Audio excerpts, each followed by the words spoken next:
Baik, Assalamualaikum warahmatullahi wabarakatuh. Sebelumnya, perkenalkan nama saya Ahdan Kofifi dengan NIM 2403113. Di sini saya akan menjelaskan terkait latihan praktikum pada saat di lab robotik seperti itu. Yang di sini sesuai pada PowerPoint yang tertera gitu, ada 3 router dan 3 PC, yang mana dari PC ke router itu menggunakan kabel crossover, lalu dari router ke router yang menggunakan kabel serial DT seperti itu. Nah, di sini diberikan sebuah alamat IP sesuai pada PowerPoint yang tertera 92.112 dan seterusnya. Selanjutnya yang sebelahnya juga diberikan sesuai dengan IP yang sudah ditentukan seperti itu. Oke, mungkin di sini akan saya jelaskan alur untuk static route-nya, yang dimana static route itu adalah untuk mengarahkan jaringan ini mengirimkan datanya kemana gitu. Di sini saya menggunakan static route yang ada di config itu. Saya belum menggunakan yang CLI. Sebetulnya hampir sama saja. Hanya saja yang CLI itu dilakukan secara manual. Nah, di sini saya mengarahkan routing ke PC destinasi tujuan PC1 dan PC2. Di sini saya tambahkan IP address-nya serta next hop-nya seperti itu dan subnet mask-nya. Begitupun dengan router yang lainnya. Seperti yang tengah, yaitu meng-add 2 destinasi network sebelah kanan dan sebelah kirinya seperti itu.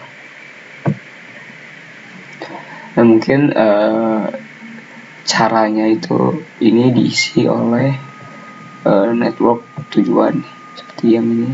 Tetapi untuk pada kasus kali ini itu menggunakan base net ID-nya itu 0. Jadi sini dapat dilihat bahwa yang dipakai adalah 0. Lalu untuk next hop-nya itu memakai address yang ini. Itu address dari si router ya, karena yang dilalui adalah router 0 seperti itu.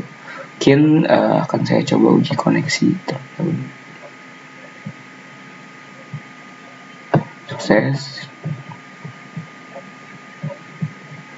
Mungkin akan saya coba melalui CMD.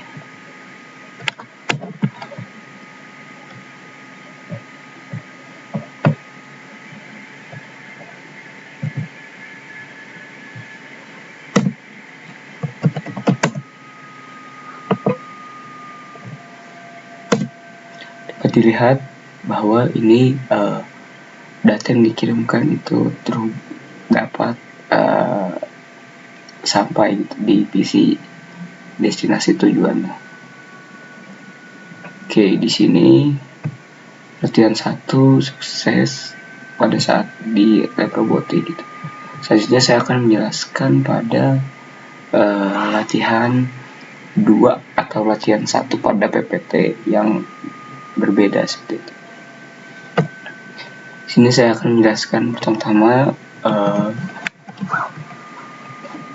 latihan praktikum untuk konfigurasi router secara manual ini agar dapat melatih saya dalam menggunakan CLI atau router secara mengkonfigurasi routing secara manual. Di sini alat dan bahan yang digunakan adalah Cisco Packet Tracer, 2 router Cisco dengan seri 1941, lalu 2 switch dengan seri 2960, 24, dan lalu 4 PC dan kabel strike through dan crossover ya. Topologi jaringannya kurang lebih seperti ini. Itu ada segmen yang berbeda gitu, LAN 1 dan LAN 2. Pun bagian alam type-nya seperti ini yang ada pada PowerPoint yang diberikan, dan keterangan untuk pengkabelannya seperti itu. Nah, ini pada saat konfigurasi routing manual di CLI, yaitu menambahkan routing statis pada CLI di masing-masing router. Untuk konfigurasian IP address setiap PC-nya adalah seperti ini. Lalu dilakukan uji coba ping melalui CMD di segmen yang berbeda, di yang sebelah kanannya. Dari kiri PC sebelah LAN 1 itu sebelah uji koneksi di PC yang sebelahnya, lalu sebelah kanan begitu pun sebaliknya uji koneksi di PC sebelahnya, seperti itu. Nah, mungkin dari static root itu sendiri kurang lebih skemanya akan sama seperti pada latihan sebelumnya, yaitu static root di CLI-nya di router 1 ini ngambil salah satu IP dari kedua PC di sebelah di LAN 2 ini. Dia mengambil IP address atau IP dari salah satu PC LAN 2. Kita masuk ke sini beserta subnet masknya, lalu next hop-nya atau yang dilalui pertama kali gitu pada router ini. Nah, itu pun sebaliknya di routing ini static root-nya itu mengambil salah satu IP dari LAN 1 gitu, dan subnetnya. Lalu untuk untuk next hop-nya itu yang ini, akan seperti itu. Oke, baik, mungkin kesimpulannya dari latihan praktikum yang saya coba itu bahwa keberhasilan komunikasi atau pengiriman data pada destinasi tujuan routing statis ini itu sangat bergantung pada ketepatan pada saat konfigurasi routing itu sendiri, pada alamat IP-nya dan tabel routing. Nah, dengan melakukan penyusunan yang tepat atau penyusunan rute pembagian IP yang sesuai, bisa dipastikan setiap perangkat itu dapat saling terhubung secara optimal atau secara baik.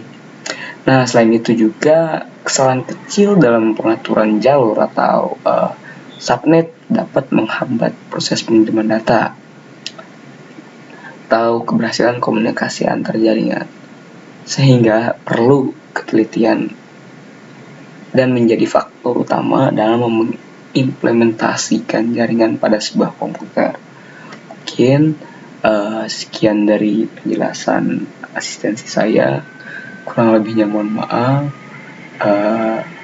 Terima kasih. Wassalamualaikum warahmatullahi wabarakatuh.